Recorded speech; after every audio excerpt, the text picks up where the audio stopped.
বিখ্যাত, তাই তো সবাই ঢাকা থেকে মানুষ আসে, অনেক দূর দূর জায়গা থেকে মানুষ আসে। এনকের অনেক নাম, মাঠার অনেক অনেক স্বাদ। ভোরের আলো ফুটতেই দলে দলে আসছেন লোকজন।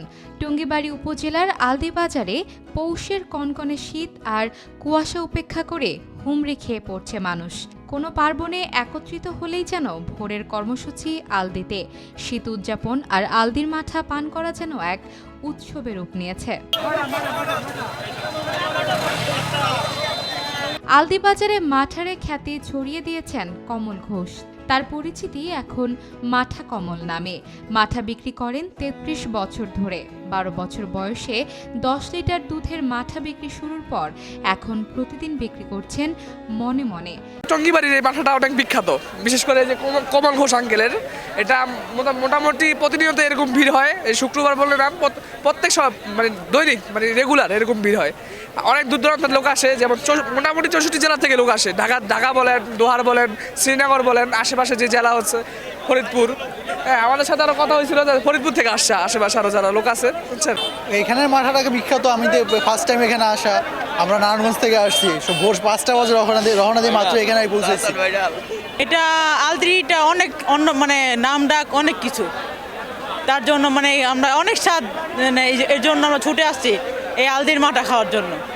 কি আরো কয়েকবার আসা হয়েছে, তো স্পেশাল একটু আছে, স্পেশালিটি তো একটু আছেই মোটামুটি। তো এবার ৩বার আসা হয়েছে এর আগে, এবার ৪র্থবার আমার আসা হলো। এনকের অনেক নাম শুনছি, আজকে প্রথম আসলাম মাঠা খাইতে। এনকের অনেক নাম, মাঠার অনেক অনেক স্বাদ। আমার কাছে মনে হয় আমাদের এদিকে এটাই অনেক বিখ্যাত, তাই তো সবাই ঢাকা থেকে মানুষ আসে, অনেক দূর দূর জায়গা থেকে মানুষ আসে। খাঁটি দুধে টক দই, সেই দই বরফখণ্ড, লবণ আর সামান্য চিনি মিশিয়ে কমল নিজ হাতে তৈরি করেন এ মাঠা। মাঠার রহস্য সম্পর্কে কমল ঘোষ বলেন, দুধ থেকে ননি কাটেন না।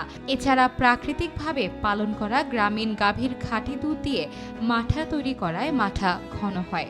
দুধের থেকে আমরা তো ননি উঠাই না, ২ নম্বরই কোনো কাজ নেই, সব সলিড কাজ, কোনো ভেজালের কোনো কাজ নেই। আমাদের শীতের মধ্যে একটু লোকজন হয়, গরমে একটু কম হয়। লোকজন দেখা এটা আমার মনে অনেক খুশি, আনন্দ। তবে এই লোকজনগুলো একটু শান্তি শৃঙ্খলা এই হিসাবে করে নিত, মানে ওই হিসাবটা মানুষ ধৈর্য নাই। গ্লাস প্রতি ৩০ টাকা ও প্রতি লিটার মাঠার বিক্রি হয় ১৪০ টাকায়। স্বাদের বৈচিত্র্যতার কারণে আলদির মাঠা কমলের এই টং দোকান ঘিরে মানুষের ভিড় লেগেই থাকে। ছুটির সকালে বিক্রি হয় প্রায় ২৫০০ লিটার মাঠা।